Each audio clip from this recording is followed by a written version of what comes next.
Sasa wakati wa utulivu ndio wakati ambao unakuanga wakati mzuri sana wa kukusanya nguvu.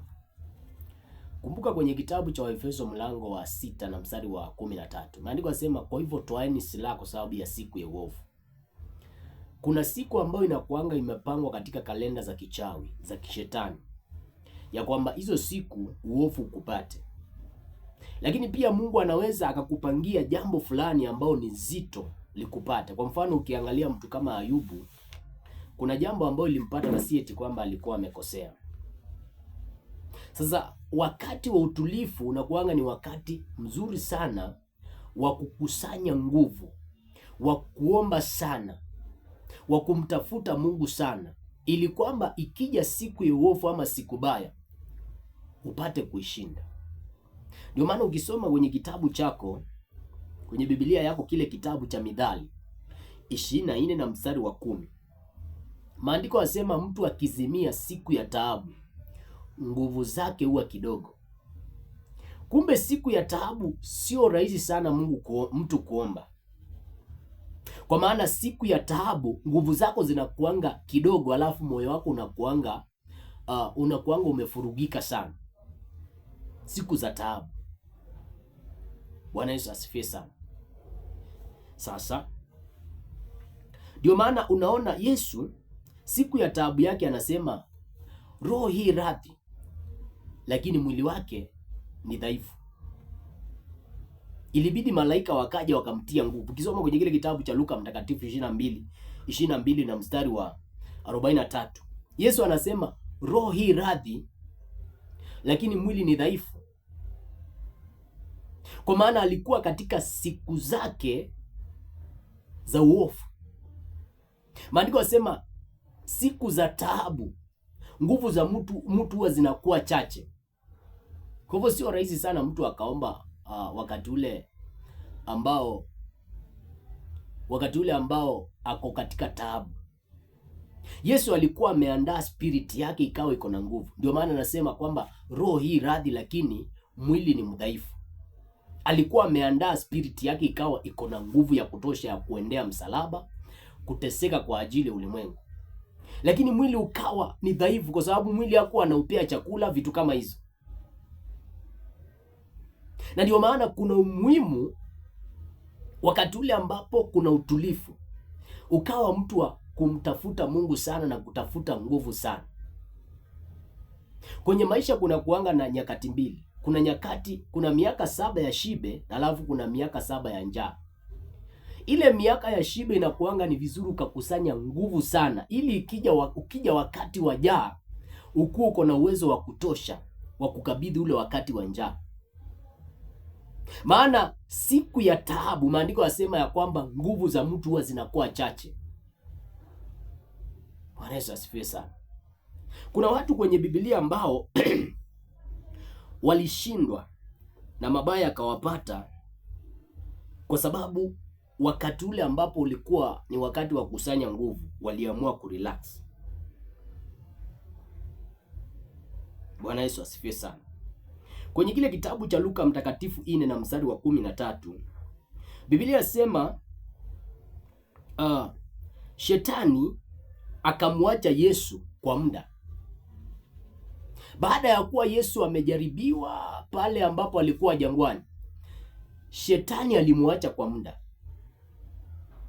Kwa hivyo ina maana kwamba hakumwacha forever. Ndio maana utaona kwamba baadaye shetani alikuja kujitokeza kupitia kwa Yudas Iskarioti, ikabidi Yesu akasulubiwa. Sasa kile kipindi ambacho shetani alikuwa amemwacha Yesu ndio kipindi ambacho Yesu alifaa kukusanya nguvu kumtafuta Mungu zaidi. Watu wengi wana relax wakati ule ambapo kuna utulivu, alafu ukiwa na shida unaoshangaa kwamba ndio mtu hawezi akarelax, ndio anatafuta kule ataombewa, vile ambavyo atatoa shandaka, vile atafanya. Wakati wa taabu sio rahisi kufanikiwa. Ndio maana utaona kwamba Yesu wakati ule alikuwa anaenda katika mji wa alikuwa anaenda ng'ambo ya Wagerasa. Kwenye kile kitabu cha Marko mlango wa 4 na mstari wa 35 pale, Yesu alipokuwa anaenda mji wa Gerasa, maandiko yasema kwamba alikuwa amelala. Maana ule wakati pamoja na kuwa merikebu ilikuwa katika hali ya shida, pamoja na kuwa merikebu ilikuwa katika hali ya misukosuko ya kuanguka, lakini Yesu, pamoja na kuwa kulikuwa na hiyo shida, wakati ambao kulikuwa na utulivu, yeye alikuwa ameomba na alikuwa anajua hakuna kibaya ambacho kitatokea. Ndio maana anapoamka anawauliza mitume wake, anawauliza kuhusiana na imani yenu iko wapi. Anawauliza, enyi ambao hamna imani. Anauliza kuhusiana na imani kwa sababu kile kipindi ambacho merikebu ilikuwa inayumba yumba, wao wenyewe ndio walikuwa wanahangaika. Ina maana ilikuwa ni kipindi cha taabu kwao. Lakini kwa Yesu, kwa sababu alikuwa tayari ameshaomba huko mwanzoni, kwa sababu Yesu alikuwa ameomba wakati wa utulivu, alikuwa anajua hakuna jambo mbaya inaweza kutokea, kwa hivyo yeye mwenyewe akaamua kulala. Ndio maana utaona kwamba wakati ule ile merikebu ilikuwa katika hali ya kuanguka, Yesu alikuwa amelala. Lakini wakati ule Yesu alikuwa kwenye mkesha katika mlima Gethsemane, alishindwa kulala kabisa. Sasa watu wengi huwa wanalala kwenye mkesha wakiwa na utulivu. Unaona mtu anaenda kwenye mkesha analala. Lakini ukiwa wakati wa taabu, ukiwa wakati ule ambao merikebu inayumba yumba, huyu mtu anashindwa kulala, kwa sababu hukukusanya nguvu wakati ambao ulikuwa na utulivu. Bwana Yesu asifiwe sana. Kwenye kile kitabu cha Luka mtakatifu 12 na mstari wa 19, maandiko yanaongelea kuhusiana na mtu mmoja ambaye alikusanya mali zake, na alafu akasema, mimi nitaenda nitulie nikule mali zangu. Ule wakati ambao alikusanya mali na akazipata, aliutumia katika kutulia. Lakini maandiko yasema ya kwamba alipokuwa katika hali yake ya kula mali na kutulia, ghafla mauti ikampata. Ile mauti ilimpata kwa sababu wakati wa utulivu aliamua tu asikusanye nguvu, akakaa akiwa amerelax. Ndio maana mabaya akakuja akampata kwa ghafla. Ukisikia maandiko yasema ya kwamba mabaya hata kupata na wala tauni haitaingia kwenye hema zako, ujue kwamba huyu mtu alijipanga wakati ambao kulikuwa na utulivu. Ndio maana mabaya yakija yanampata ako strong na ako na nguvu ya kutosha. Yule mtu mabaya alimpata akafa kwa sababu alikusanya mali na akatulia. Wakati wa utulivu akakosa kuutumia akakosa kuutumia ule wakati wa utulivu katika kukusanya nguvu. Bwana Yesu asifiwe sana. Sasa mtu anaweza akawa, nataka tuangalie mstari fulani hapa.